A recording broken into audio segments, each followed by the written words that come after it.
फिर से महफिल में लौट कर आऊंगा, अंदाज वही होगा, अल्फाज नहीं लाऊंगा। बेटा, बॉडी बनाना खेल नहीं है बच्चों का, क्योंकि 4 दिन जिम जाने में ही तेल निकल जाता है अच्छे अच्छों का। सपनों को पाने के लिए समझदार नहीं, पागल बनना पड़ता है। कि जैसा हमने चाहा वैसी बात नहीं हुई, हम आकर भी चले गए और मुलाकात भी नहीं हुई। बड़ी मुश्किल से दिल में अपने।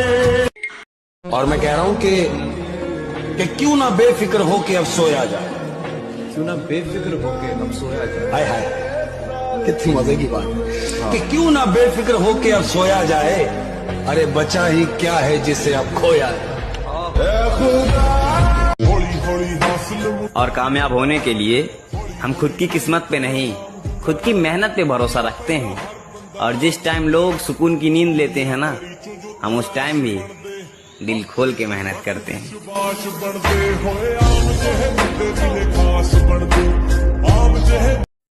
मैंने हमेशा वो काम किए जो लोगों ने मुझसे कहा कि तुम नहीं कर पाओगे। अगर नहीं भी कर पाए तो कुछ ना कुछ वहां से तो ले ही आए। एक बार मैं अगर किसी से बात करना छोड़ दूं, फिर उसकी शक्ल तक देखना पसंद नहीं करता। मेरे भाई, बुरा भले ही लगे, लेकिन आजकल जिम जाना सबके बस की बात नहीं। और इस आईडी को केवल जिम लवर्स ही फॉलो कर सकता है, क्योंकि हमें फॉलो करना मुट्ठलों के बस की बात नहीं। कामयाब इतना होना है कि क्लास के लोंडे भी बोले दोस्त था हमारा।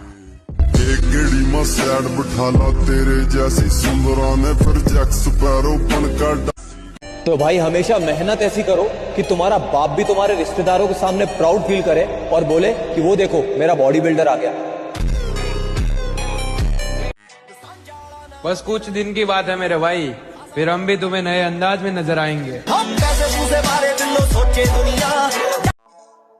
तुम्हें ताकत का अंदाजा तब दिखाएंगे जब बात हमारी रानी पर आएगी, और हमारी रानी हमारी माँ है।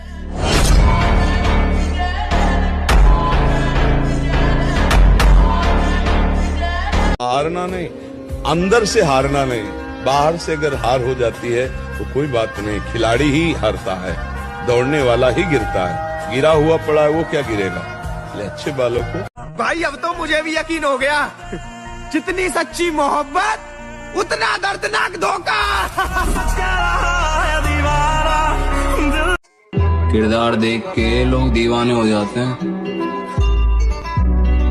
हम जबरदस्ती दिलों पे कब्जा नहीं करते।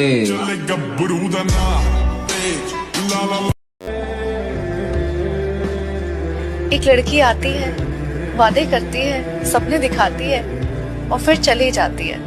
और सिर्फ जाती नहीं है, बर्बाद कर। मेहनत लगती है खुद की पहचान बनाने में।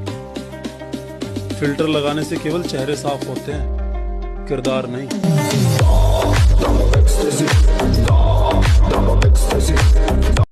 जिम जाओ और अपने शोल्डर्स को मजबूत करो, क्योंकि तुम एक मिडिल क्लास फैमिली से हो।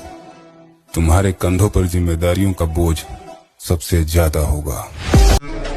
तरक्की हम बेमिसाल करेंगे, फिलहाल तो हम अपनों के रंग देख रहे, समझाना।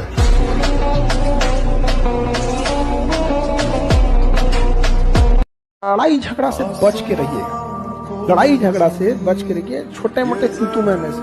क्योंकि ना आंधी और गुस्सा जब चला जाता है ना, तभी पता चलता है नुकसान कितना हुआ था। अब अकेले रहने की आदत सी हो गई है, कोई बात करे तो कर लेता हूँ, वरना खुशी खुशी रह लेता हूँ।